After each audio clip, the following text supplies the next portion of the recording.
بسم اللہ الرحمن الرحیم۔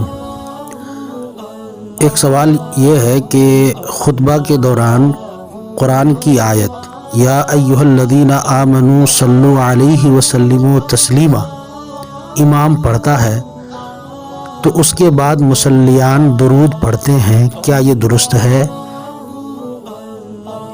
اس کا جواب یہ ہے کہ صحیح ستہ کی ایک حدیث ہے کہ رسول اللہ صلی اللہ علیہ وسلم نے ارشاد فرمایا کہ جمعہ کے دن خطبہ امام کے وقت اگر دوسرے سے کہے چپ تو نے خود لغو کیا۔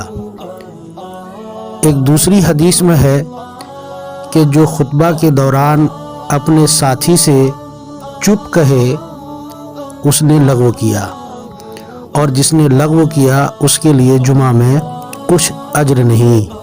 یہ حدیث ابو داؤد اور مسند احمد میں ہے۔ ایک اور حدیث میں ہے کہ جمعہ کے دن جب امام خطبہ دے رہا ہو تو اس وقت بولنے والا مثل گدھا ہے جس پر کتابیں لدی ہوں، اور جو اس سے چپ کہے اس کا جمعہ نہیں۔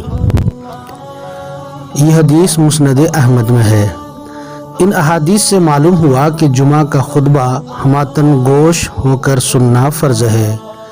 بات چیت، سلام و کلام اور نماز وغیرہ دوران خطبہ منع ہے۔